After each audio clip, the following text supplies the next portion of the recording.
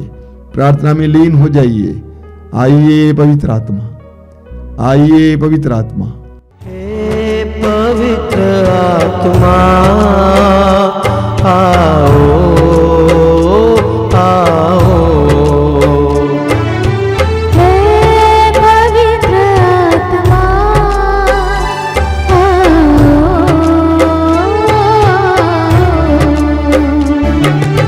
हे पवित्र आत्मा आओ, आओ। हे पवित्र आत्मा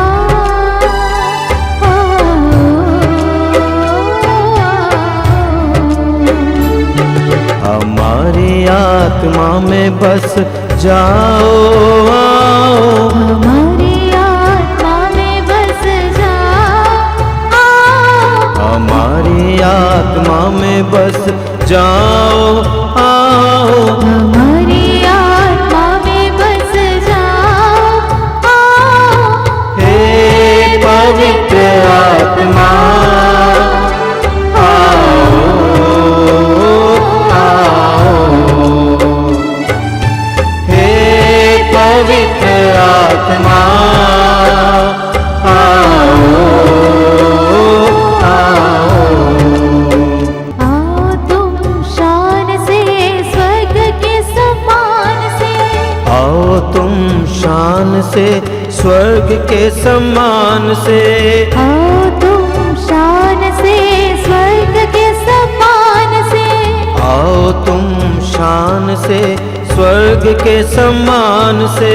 भर दो हमारे दिल अपने ही प्राण से, भर दो हमारे दिल अपने ही प्राण से। हे पवित्र आत्मा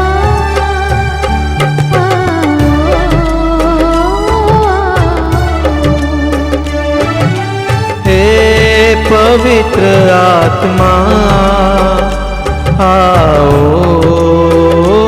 आओ। आओ तुम आत्मा बदलो जहान को, आओ तुम आत्मा बदलो जहान को, आओ तुम आत्मा बदलो जहान को, आओ तुम आत्मा बदलो जहान को। सुख शांति हो यहाँ सबका कल्याण हो, सुख शांति हो यहाँ सबका कल्याण हो। हे पवित्र आत्मा आओ, आओ।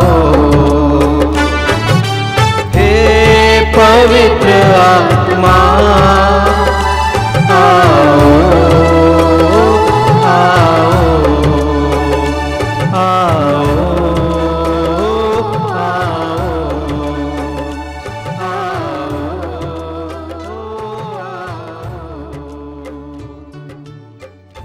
अपनी आंखें खोलें। मेरे प्रिय भाई और बहनों, मैं आप सभी को बड़े आनंद के साथ फिर एक बार इस मातृधाम सत्संग में स्वागत करता हूं। ये आध्यात्मिक कार्यक्रम प्रभु की कृपाओं का माध्यम है। मैं प्रभु को धन्यवाद देता हूं कि इस कार्यक्रम को जारी रखने के लिए प्रभु ने हमें समर्थ बनाया है। साथ ही साथ उन सैकड़ों लोगों के लिए धन्यवाद देता हूं जिनके जीवन में प्रभु अलग अलग प्रकार की कृपाएं बरसा रहे हैं। किसी को संतान मिल रही है, किसी के जीवन में तरक्की आ रही है, किसी के परिवार में शांति आ रही है, किसी को मुक्तिदाता का एहसास हो रहा है, प्रभु के साथ जुड़ रहे हैं। ऐसे सैकड़ों हजारों लोगों के लिए मैं प्रभु को धन्यवाद देता हूं। मैं आपसे अनुरोध करूंगा, जब भी इन कार्यक्रमों में भाग लेंगे पूरे मन से भाग लेना, सारे हृदय से भाग लेना। इन कार्यक्रमों को देखने के लिए नहीं बैठना, क्योंकि ये मनोरंजन के कार्यक्रम नहीं है, बल्कि आध्यात्मिक कार्यक्रम है और इनके जरिए प्रभु आपको आशीर्वाद देना चाहते हैं। इसलिए इन कार्यक्रमों से पूरी तरह से जुड़ जाइए, सहभागी बनिए।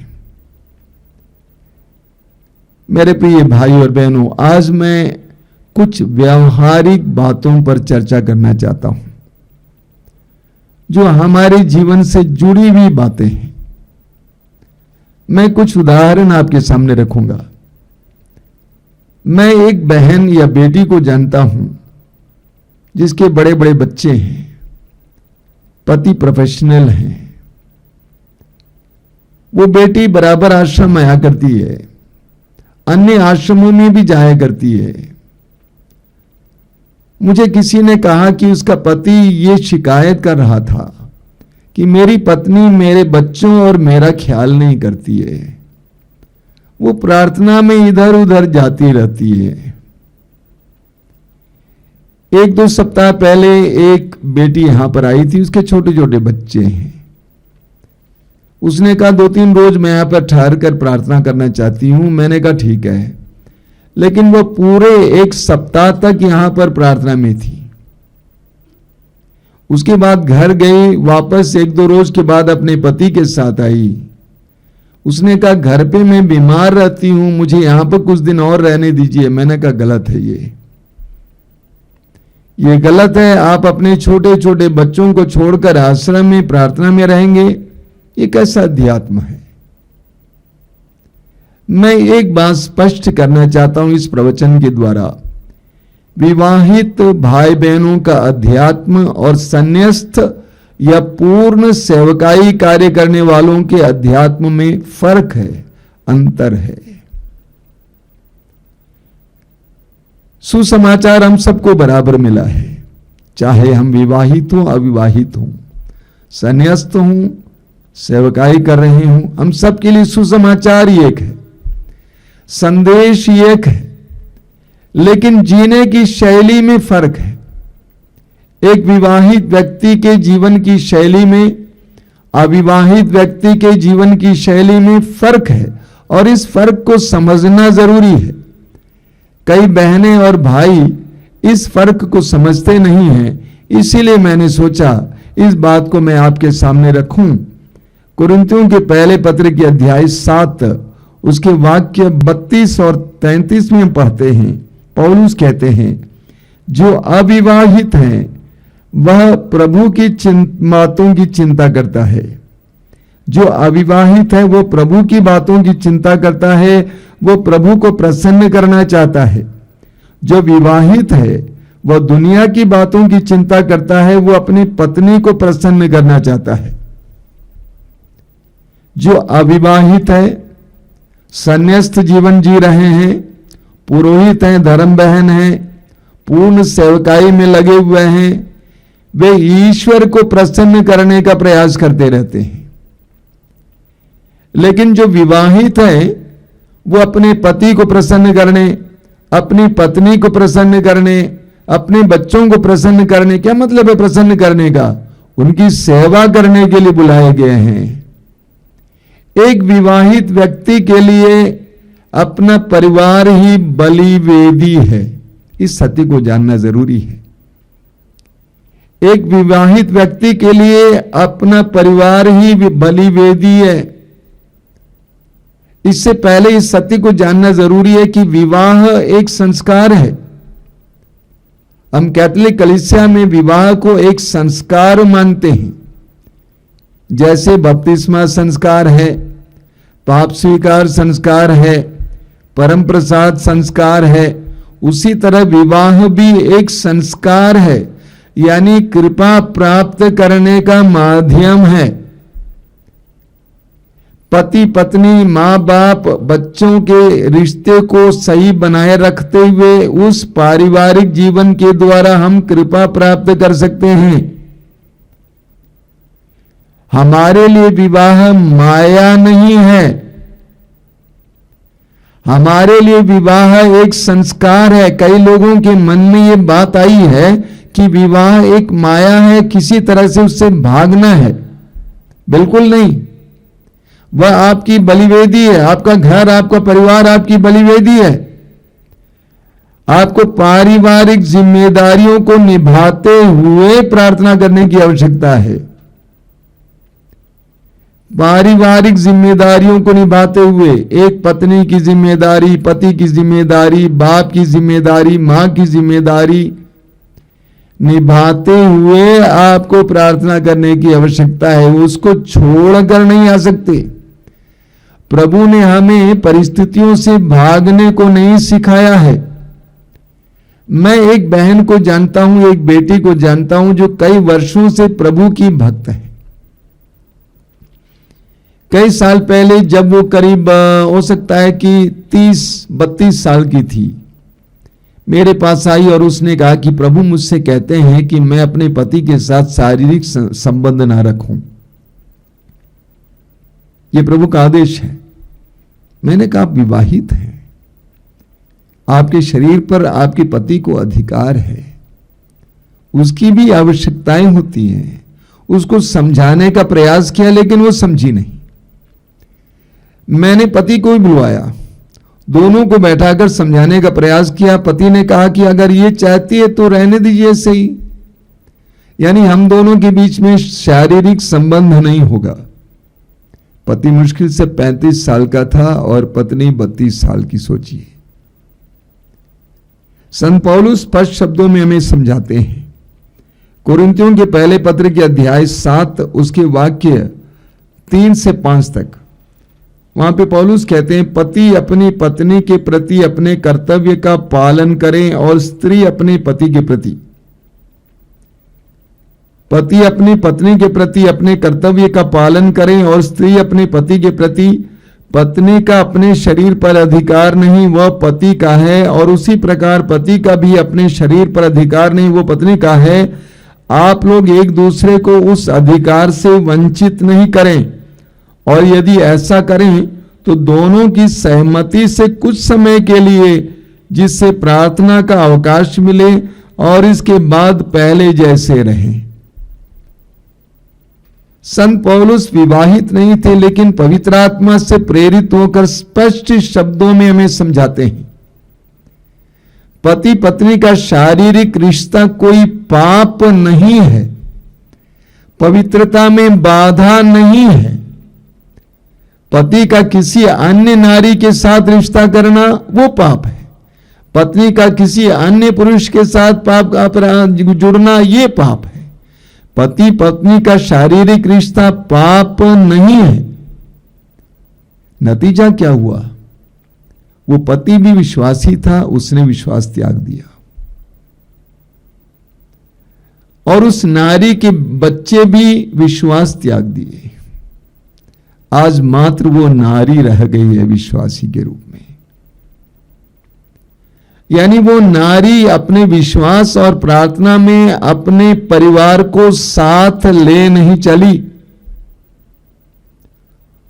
उसको प्रार्थना का नशा चढ़ गया था। वो सिर्फ प्रार्थना करना चाहती थी, उस प्रार्थना में उसने अपने परिवार को भुला दिया था। तिमोथी के नाम संत पौलुस के पत्र के पहले पत्र के अध्याय 5 वाक्य 8 में पौलुस क्या कहते हैं? जो अपने संबंधियों की, विशेषकर अपने निजी परिवार की देखरेख नहीं करता, वह विश्वास को त्याग चुका और अविश्वासी से भी बुरा है। सभी लोग कान खोलकर सुने।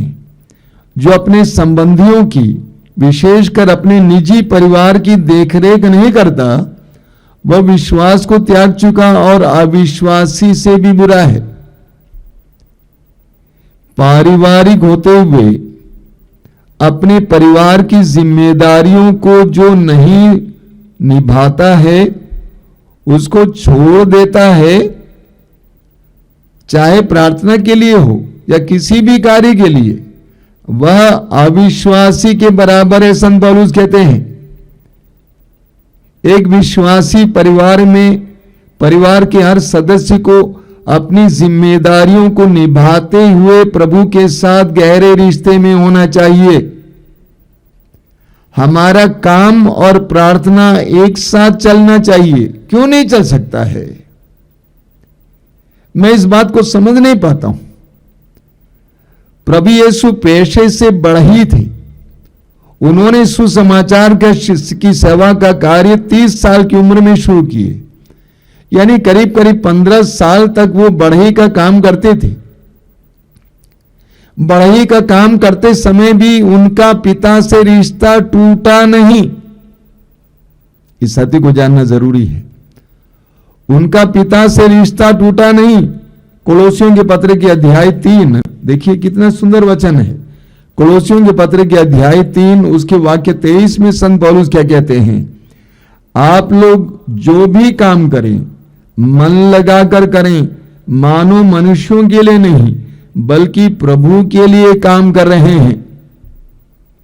और एक बार सुन लीजिए, पौलुस कहते हैं आप लोग जो भी काम करें मन लगाकर करें, मानो मनुष्यों के लिए नहीं बल्कि प्रभु के लिए काम कर रहे हैं। अपने परिवार में आप जो भी कार्य करते हैं उसको मनुष्यों के लिए मत कीजिए, ईश्वर के लिए कीजिए। मेरे जीवन की एक बहुत बड़ी खूबी है, मैं जो भी काम करता हूं मनुष्यों के लिए नहीं करता हूं, प्रभु के लिए करता हूं। आपको यह सुनकर अचंभा होगा कि मैं एक अहिंदी भाषी हूं। मेरी मातृभाषा हिंदी नहीं थी, लेकिन मैंने हिंदी सीखी। क्या के लिए? प्रभु के लिए। आज किसी को पता ही नहीं है कि मैं हिंदी भाषी हूं। मैंने संगीत सीखा, शास्त्रीय संगीत। क्या के लिए? प्रभु के लिए। ये जो कार्यक्रम चलता है क्या के लिए? प्रभु के लिए। और हर कार्यक्रम के लिए मैं अच्छी तैयारी करता हूं। इस प्रवचन के लिए मैंने 4 बार लिखा। पहला नोट लिखा, फाड़ दिया, दूसरा नोट फाड़ दिया, तीसरा नोट फाड़ दिया, चौथा नोट मेरे सामने रखकर ही मैं आपसे बात कर रहा हूं। मैं हर कार्य को प्रभु के लिए करता हूं, किसी मनुष्य के लिए नहीं करता हूं। किसी मनुष्य को प्रसन्न करने के लिए नहीं करता हूं, प्रभु के लिए करता हूं। इसीलिए मेरा काम अपने में प्रार्थना है।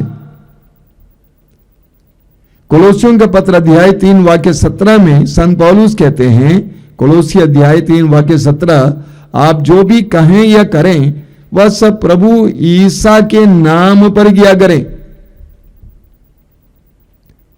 आप जो भी कहें या करें ईसा के नाम पर किया करें। आप खाना पका रही हैं, प्रभु के नाम पर करेंगे। आप खेत जोत रहे हैं, प्रभु के नाम पर करेंगे। आप बैंक में काम कर रहे हैं, प्रभु के नाम पर करेंगे। आप जो भी करें यीशु के नाम पर करें, तब आपका काम एक सुंदर प्रार्थना बन जाएगा। हमें सेवा को आनंद पूर्वक करना है और इसके द्वारा सेवा को प्रार्थना में परिवर्तित करना है। जब आप किसी भी काम को प्रभु के लिए करते हैं और आनंद पूर्वक करते हैं, तो वो सेवा प्रार्थना बन जाती है अपने आप।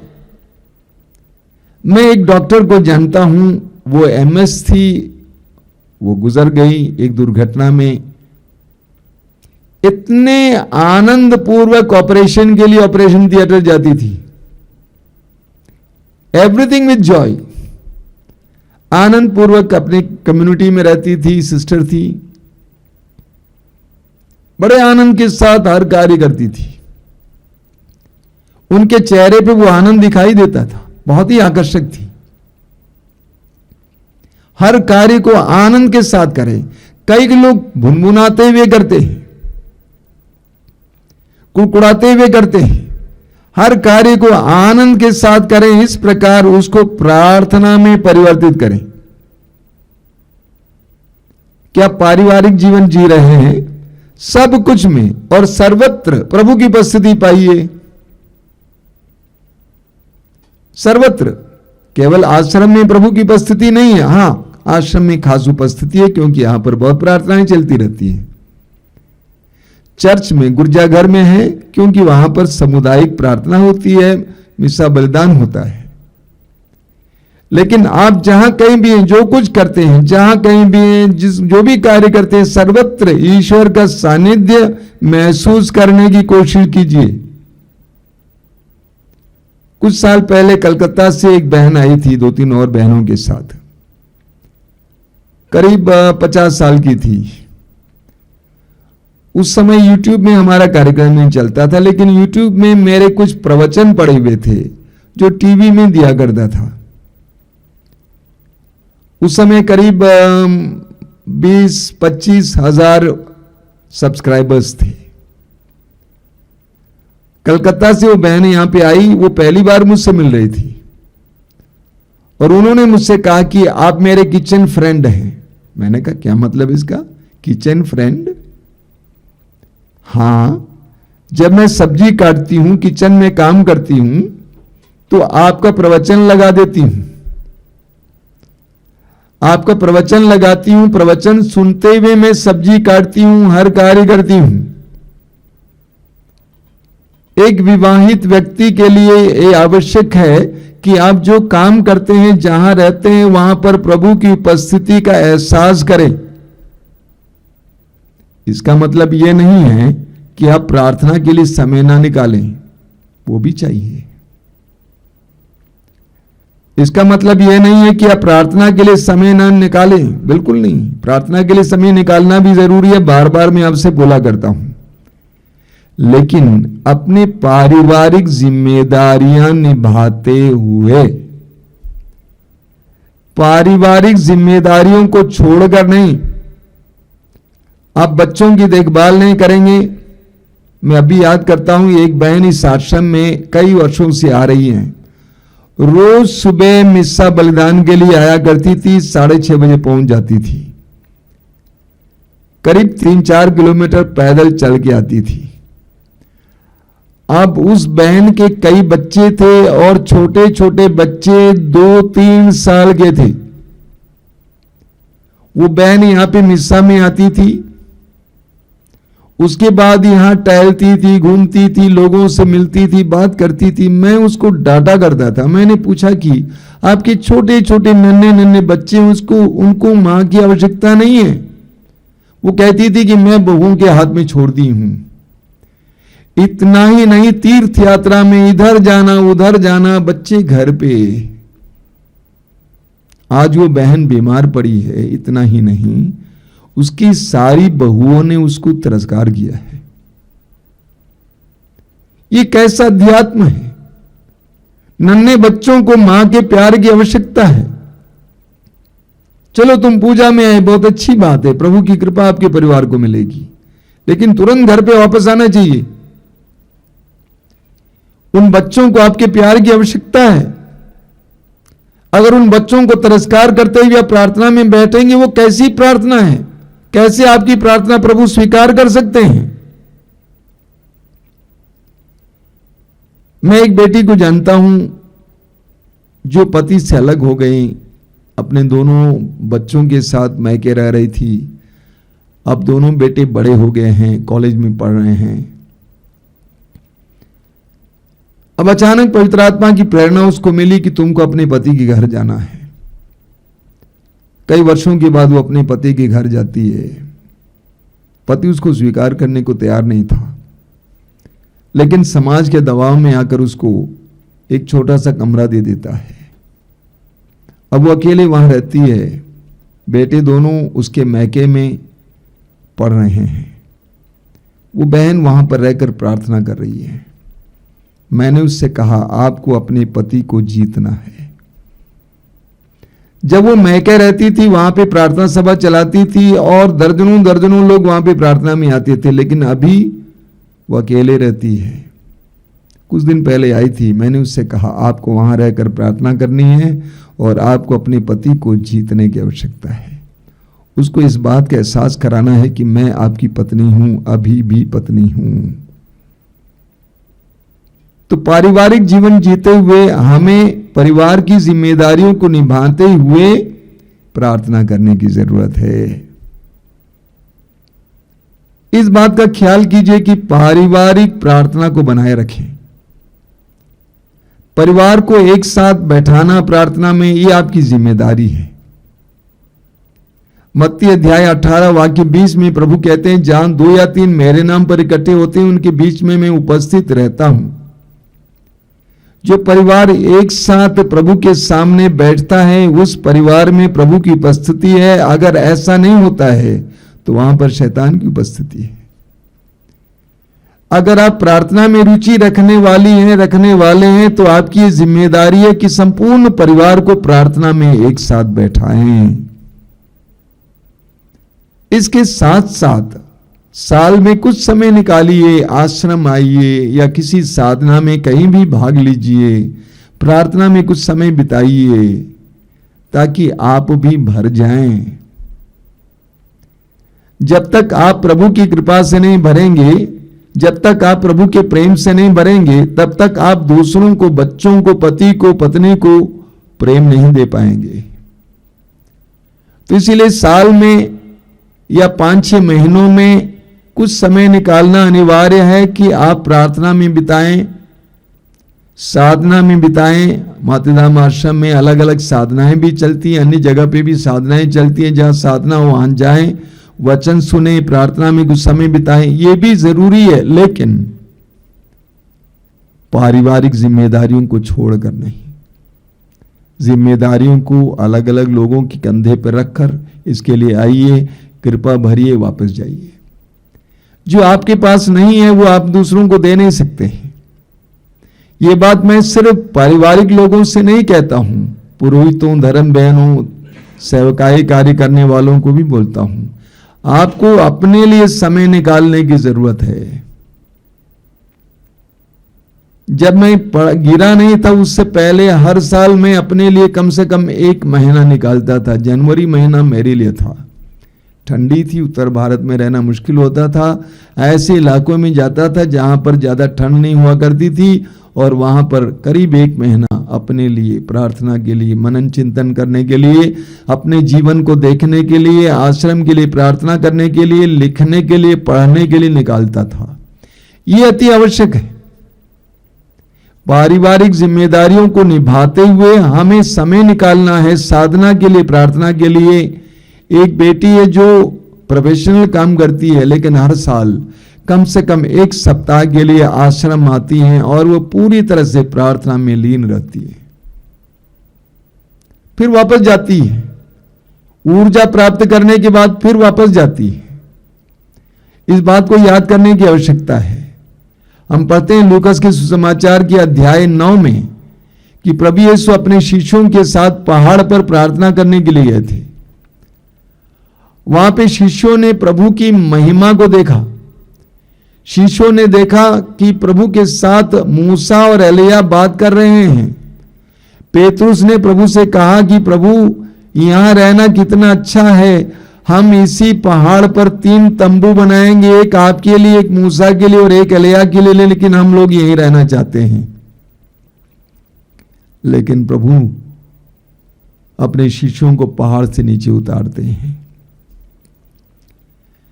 पहाड़ पे रहना बहुत अच्छा लगता है, लेकिन तुम्हें अपने जीवन की परिस्थितियों में जाने की आवश्यकता है। प्रभु यीशु हमें जीवन की परिस्थितियों की ओर ले जाते हैं। पहाड़ पर भी जाने की आवश्यकता है, हमें ऊर्जा इकट्ठा करने की आवश्यकता है और जीवन की परिस्थितियों में भी उतर जाने की जरूरत है। वहां पर उसको वितरित करना है, उसको बांटना है, उसका साझा करना है। मेरे प्रिय भाई और बहनों, विशेष करके जो पारिवारिक जीवन जीते हैं, इन सारी बातों पर ख्याल करना, इनका ख्याल करना, इस पर मनन करना। आइए हम प्रार्थना करें। प्रभु यीशु धन्यवाद देते हैं जीवन के वरदान के लिए।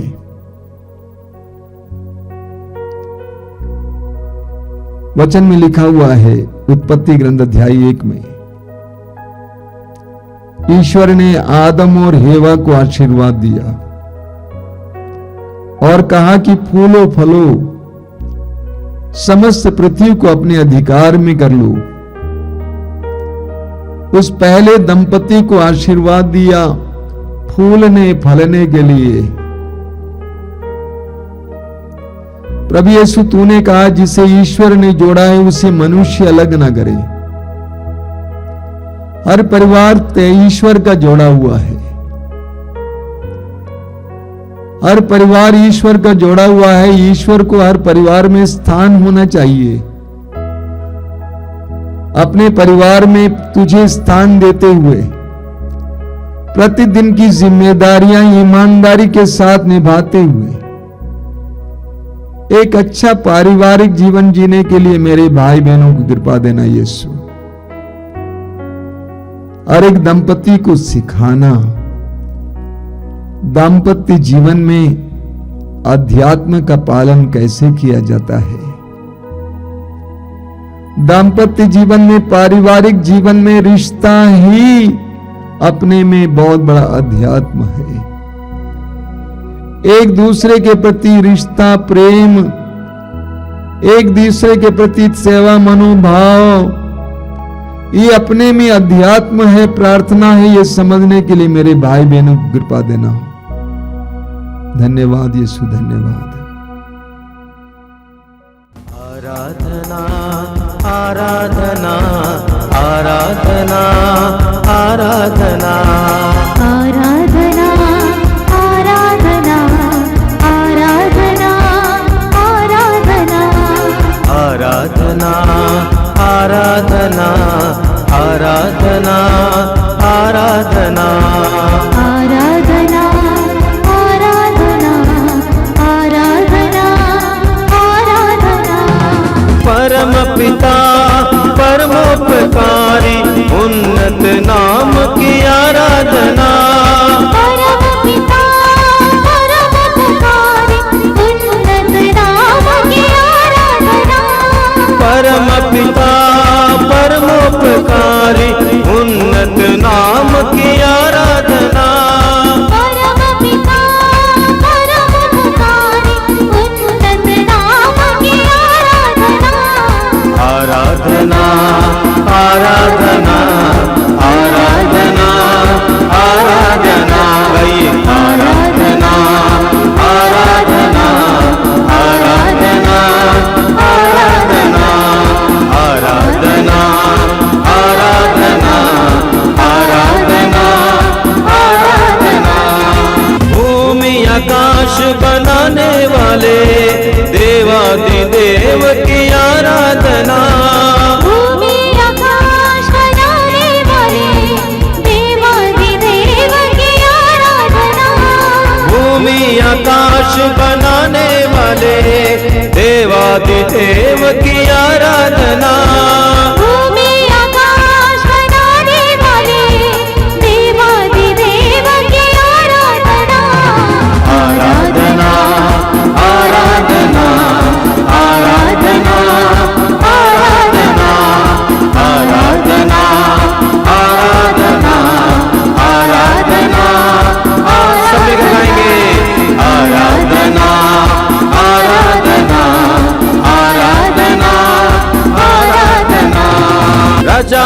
राजा आराधना, ईसा मसीहा की आराधना, राजा के राजा आराधना, ईसा मसीहा की आराधना, राजाओं के राजा आराधना, ईसा मसीहा की आराधना, राजा के राजा आराधना, ईसा मसीहा की आराधना, आराधना आराधना आराधना आराधना, सब मिलकर आराधना आराधना आराधना आराधना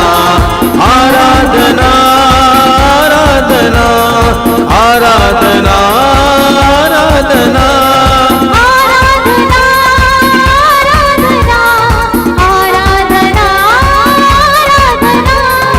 आराधना आराधना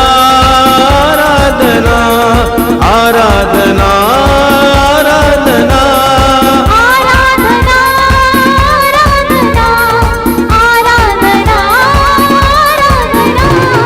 आराधना आराधना आराधना आराधना, सब मिलकर गाएं आराधना आराधना आराधना आराधना आराधना आराधना आराधना आराधना, हालेलुया हालेलुया हालेलुया हालेलुया हालेलुया, यीशु यीशु यीशु यीशु तेरी आराधना, तेरी स्तुति, तेरी महिमा, तेरी प्रशंसा, हालेलुया हालेलुया हालेलुया हालेलुया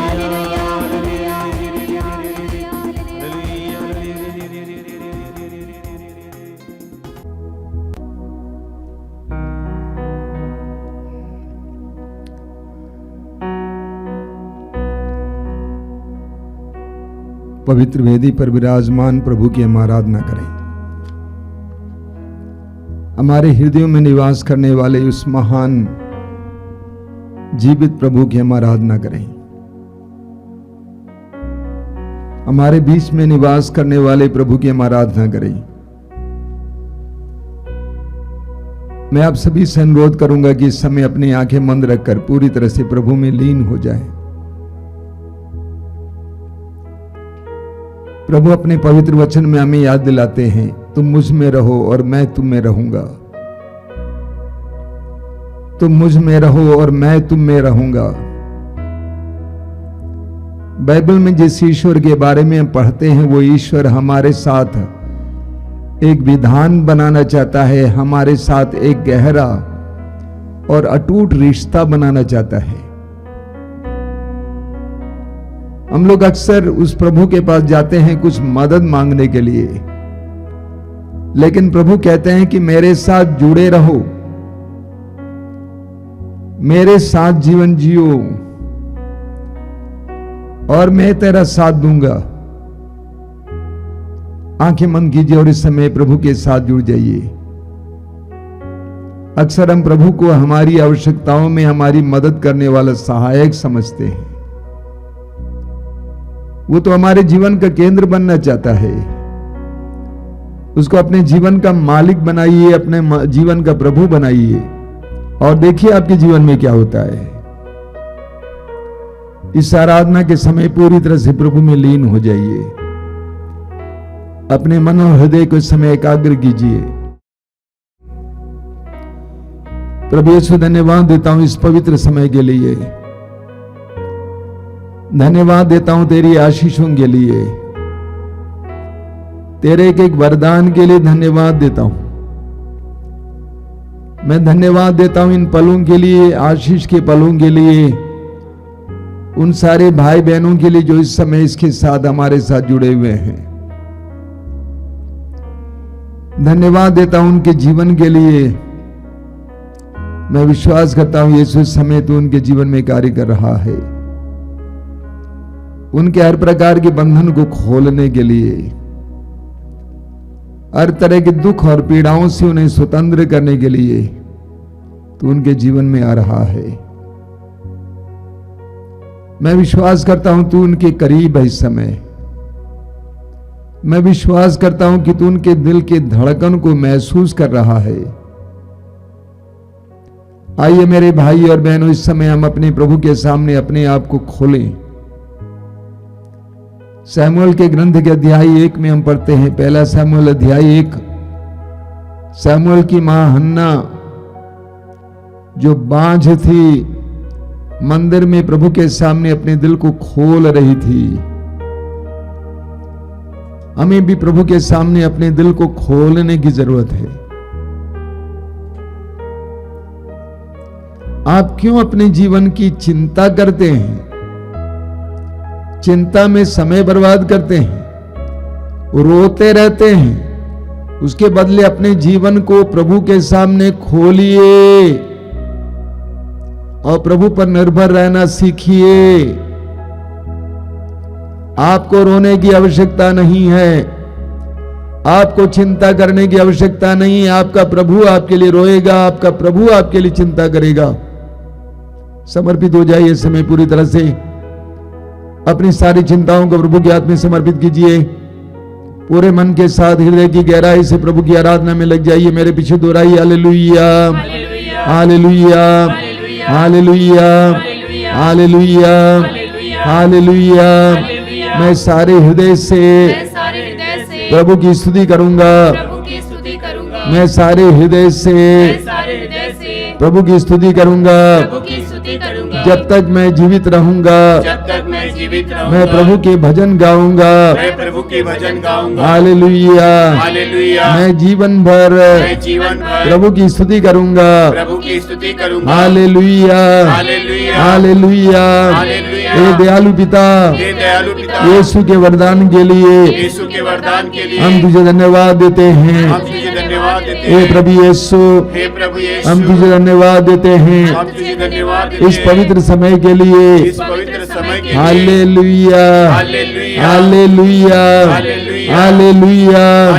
हे प्रभु यीशु, हम विश्वास करते हैं इस समय तू हमारे साथ है। चमत्कार और चिन्ह प्रकट करने वाले, रोगियों को चंगा करने वाले, हम विश्वास करते हैं तू हमारे साथ है। हालेलुया, हालेलुया, हालेलुया। हम तेरी आराधना करते हैं। सारे संसार के सभी विश्वासियों के साथ, सारी मानव जाति के साथ हम तेरी आराधना करते हैं। हालेलुया, हालेलुया, हालेलुया, हालेलुया। यीशु की स्तुति हो, यीशु की आराधना हो, यीशु की महिमा हो। हालेलुया, हालेलुया, हालेलुया, हालेलुया।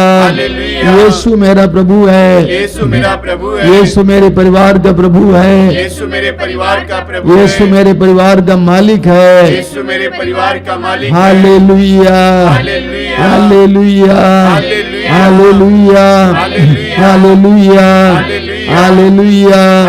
मैं अपने सारे दर्द पीड़ाओं के लिए, मैं अपने सारे दर्द पीड़ाओं के सारी लिए, चिंताओं के लिए सारी चिंताओं के तुझे लिए धन्यवाद देता हूँ। तुझे धन्यवाद देता हूँ। हालेलुया, हालेलुया, हालेलुया। हालेलुया। यीशु मेरा प्रभु है, यीशु मेरा प्रभु यीशु है, मेरा मुक्तिदाता है, यीशु मेरा मुक्तिदाता मेरे है, परिवार का मुक्तिदाता है। मेरे परिवार का हालेलुया, हालेलुया, हालेलुया, हालेलुया, हालेलुया, हालेलुया, हालेलुया, हालेलुया, हालेलुया, हालेलुया, हालेलुया, हालेलुया, हालेलुया, हालेलुया, हालेलुया, हालेलुया, हालेलुया, हालेलुया, हालेलुया, हालेलुया।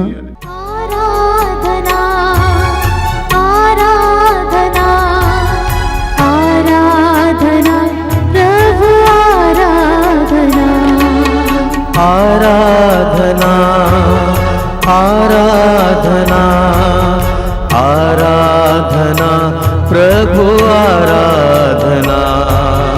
आराधना, आराधना, आराधना, प्रभु आराधना। आराधना, आराधना, आराधना, प्रभु आराधना। आराधना, आराधना, आराधना, प्रभु आराधना।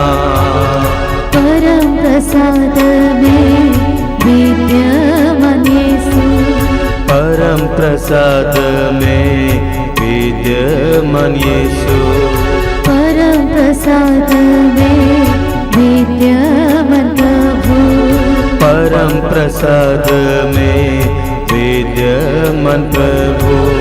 आराधना हो तेरी, आराधना हो तेरी, आराधना हो तेरी, आराधना हो तेरी, आराधना हो तेरी, आराधना हो तेरी, आराधना हो तेरी, आराधना हो तेरी। तूने रचा इस दुनिया को, तूने रचा इस शरीर को, तूने रचा इस दुनिया को, तूने रचा इस शरीर को, तूने रचा इस दुनिया को, तूने रचा इस शरीर को, तूने रचा इस दुनिया को, तूने रचा इस शरीर को। हे प्रभु वर दे संजीवन जल, हे प्रभु वर दे संजीवन जल, तेरी ही आराधना करते रहे, तेरी ही आराधना करते रहे। आराधना, आराधना, आराधना प्रभु आराधना, आराधना, आराधना, आराधना प्रभु आराधना।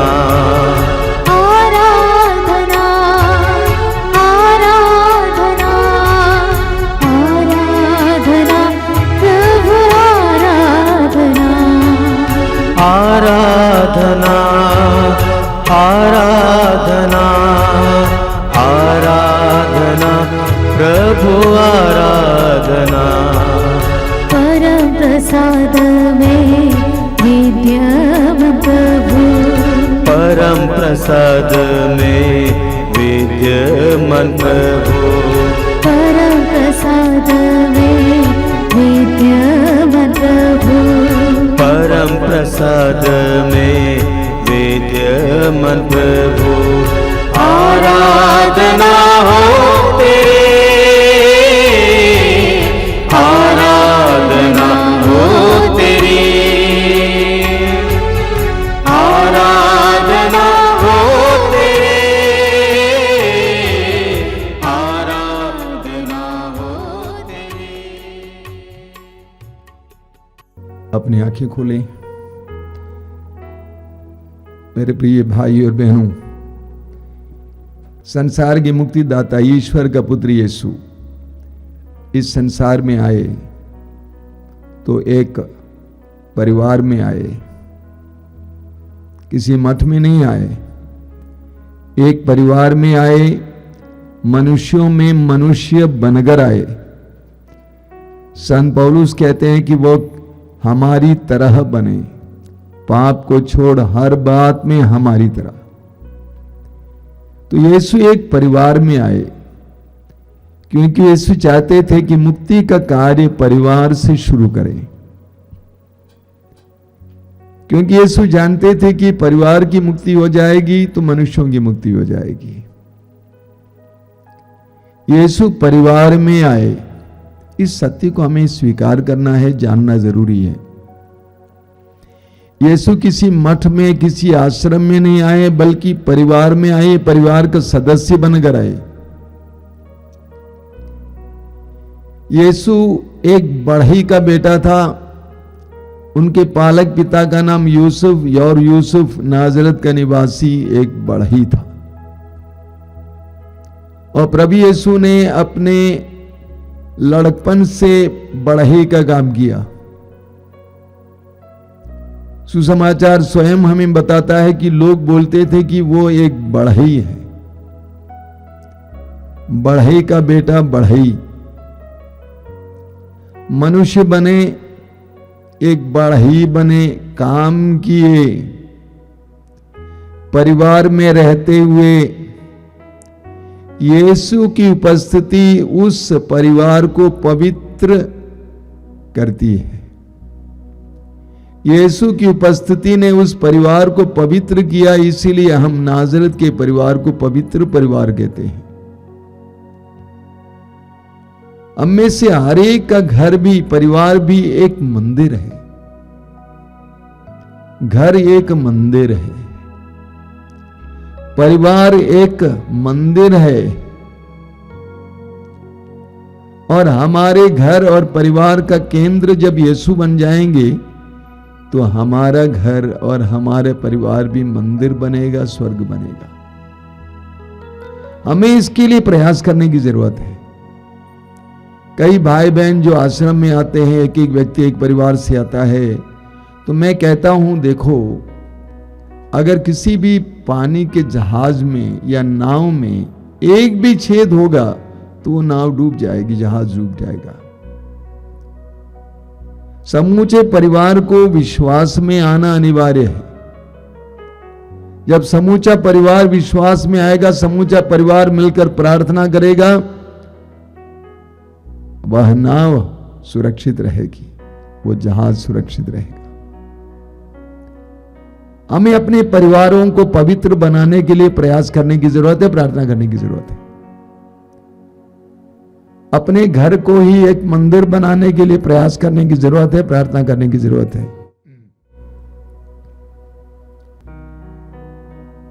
प्रभु को हमारे घरों में आना चाहिए। लूकस के सुसमाचार के अध्याय 19 में हम पढ़ते हैं कि प्रभु ने जकेउस से कहा कि मुझे तुम्हारे यहां ठहरना है, मुझे तुम्हारे यहां ठहरना है। तुम्हारी समस्याओं का समाधान तुम्हारे घर पे मेरा ठहरना है। हमारे परिवारों की समस्याओं का समाधान यीशु का हमारे परिवारों में ठहरना है। जकेउस ने, वचन में लिखा हुआ, जकेउस ने बड़े आनंद के साथ यीशु को अपने घर पे स्वागत किया। और जकेउस ने कहा कि आधी संपत्ति मैं गरीबों में बांट दूंगा, और जिनको मैंने ठगा मैं चौगुना वापस लौटाऊंगा। जकेउस का दिल और मन धन में लगा हुआ था, लेकिन उसने यीशु के लिए त्याग किया। और यीशु जकेउस के घर का मालिक बना, प्रभु बना, मेहमान बना। तो यीशु ने यह घोषित किया, आज इस घर में मुक्ति आई है। मेरे प्रिय भाई और बहनों, आज हमारे घरों में भी यीशु की वाणी गूंजनी चाहिए कि आज इस घर में मुक्ति आई है। हमारे व्यक्तिगत जीवन में मुक्ति आना काफी नहीं है, बल्कि आज इस घर में मुक्ति आना जरूरी है। हर एक परिवार में यीशु को ले जाइए। प्रेरित चरित अध्याय 16 वाक्य 31 में वचन कहता है, पौलुस और सीलस कहते हैं, आप यीशु मसीह में विश्वास कीजिए, आपको और आपके परिवार को मुक्ति मिलेगी। आपको मुक्ति मिलना काफी नहीं है, बल्कि परिवार को भी मुक्ति मिलने की आवश्यकता है। हमें अपने परिवार में यीशु को स्वागत करने की आवश्यकता है, यीशु के लिए स्थान बनाने की आवश्यकता है, यीशु को ठहराने की आवश्यकता है।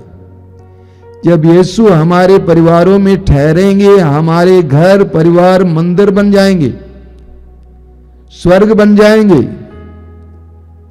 और हमारे घरों में, हमारे परिवारों में उत्पन्न बच्चे स्वर्गदूत जैसे बन जाएंगे।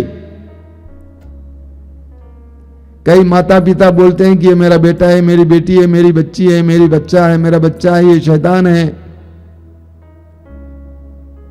आपका घर स्वर्ग है तो आपके घर पे उत्पन्न बच्चे स्वर्गदूत बनेंगे, परियम बनेंगे, शैतान नहीं बनेंगे।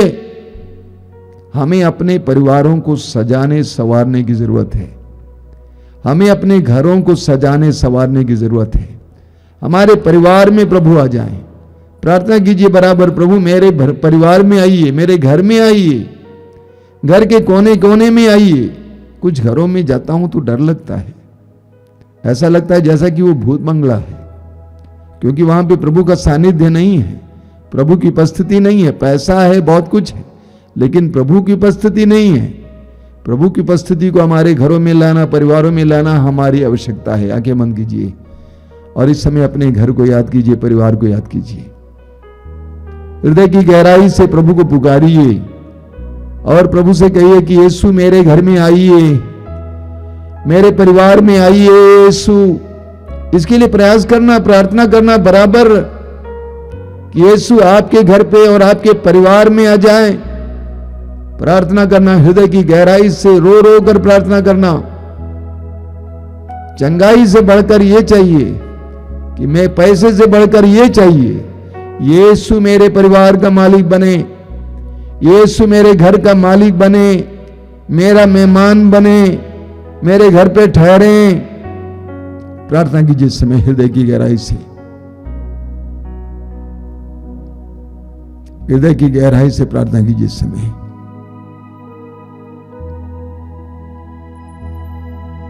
हृदय की गहराई से प्रार्थना कीजिए। इस समय हम लोग वो गीत गाएंगे, वो बजाया जाएगा, उसको आप गाएंगे। इस घर का तू आश्रय बन जा, यीशु मरियम यूसुफ पिता।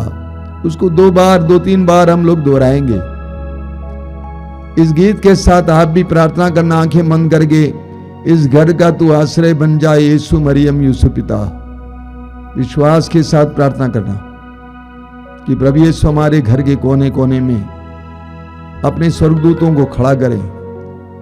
प्रभु यीशु अपना पवित्र क्रूस हमारे घर के बीचों बीच रोपें। प्रार्थना करें, प्रार्थना करें। इस घर का तुम आश्रय बन जा, यीशु मरियम यूसुफ पिता। हमारे घर के आंगन में पावन क्रूस लगा देना। इस घर का तुम आश्रय बन जा, यीशु मरियम यूसुफ पिता। हमारे घर के आंगन में पावन क्रूस लगा देना। इस घर का तुम आश्रय बन जा। पहरा देने चारों ओर स्वर्गदूतों को लगा देना। घर के कोने कोने में तुम रक्षा स्तंभ लगा देना। पहरा देने चारों ओर स्वर्गदूतों को लगा देना। घर के कोने कोने में तुम रक्षा स्तंभ लगा देना। शैतान के सब फंदों से हम दुबलों को तुम बचा लेना। इस घर का तुम आश्रय बन जा, यीशु मरियम यूसुफ पिता। हमारे घर के आंगन में पावन क्रूस लगा देना। इस घर का तुम आश्रय बन जा। आइए हम इस समय रोगियों के लिए प्रार्थना करेंगे। हमारे बीच में जितने रोगी हैं उन सब के लिए प्रार्थना करेंगे। प्रभु यीशु, ऐसे कितने ही लोग हैं, उन सबको इस समय हम लोग याद करते हैं और विशेष करके इस प्रार्थना से जुड़े हुए एक एक भाई बहन जो रोगी हैं उनको प्रभु के हाथ में समर्पित करते हैं। आइए हम इस समय हृदय खोल कर प्रभु की स्तुति करते हुए रोगियों के लिए प्रार्थना करेंगे। हालेलुया, हालेलुया, हालेलुया, हालेलुया, हालेलुया, हालेलुया, हालेलुया।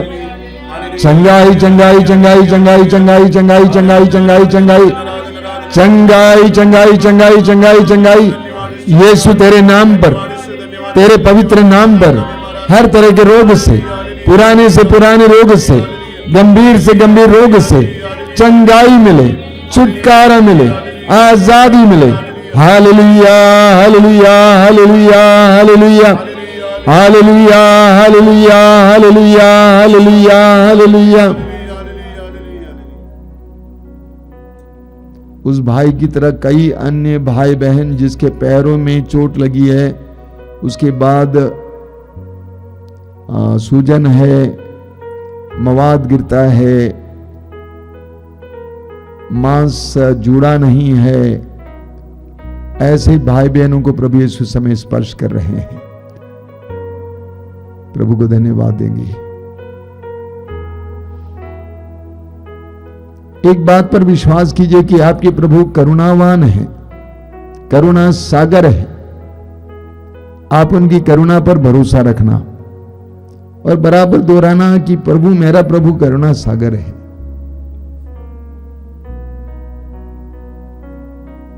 कई घरों से लोग बाहर गए हुए हैं, आने की इच्छा नहीं रखते थे, लेकिन वापस आ रहे हैं। प्रभु को धन्यवाद दीजिए, प्रार्थना जारी रखिए।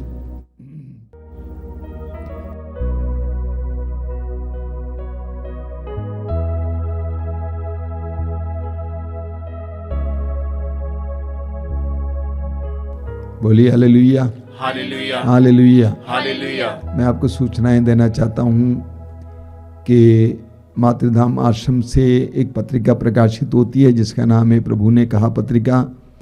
ये आप हमारे फेसबुक के अकाउंट पर पढ़ सकते हैं, मातृधाम आश्रम फेसबुक अकाउंट पर पढ़ सकते हैं। और इसके अलावा मातृधाम रेडियो अभी चल रहा है, बहुत सारे लोग उससे लाभ उठा रहे हैं। मैं प्रभु को धन्यवाद देता हूं। मातृधाम रेडियो अगर आज तक आप सुने नहीं हैं तो प्ले स्टोर से मातृधाम रेडियो का ऐप डाउनलोड करेंगे और आप उसको इस्तेमाल कर सकते हैं। यूट्यूब के द्वारा मातृधाम से प्रसारित कार्यक्रम सबसे पहले सुबह 5 बजे रोज की रोटी, दोपहर को 3 बजे करुणा माला, शाम को 7 बजे कृपा धारा और एक नया कार्यक्रम शुरू किए हैं 8:30 बजे रात को आशीर्वाद, मात्र 5 मिनट की प्रार्थना है।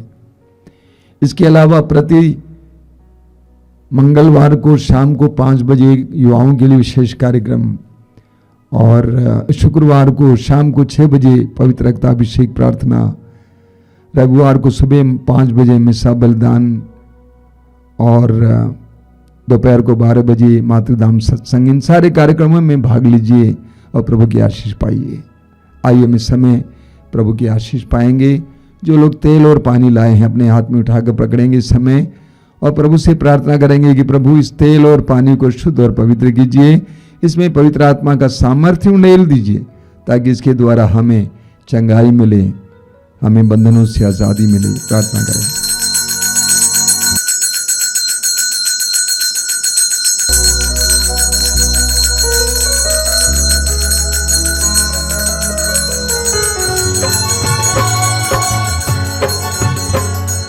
धन्यवाद प्रभु, धन्यवाद प्रभु, हर घड़ी हर पहर धन्यवाद प्रभु, धन्यवाद प्रभु, धन्यवाद प्रभु, हर घड़ी हर पहर धन्यवाद प्रभु।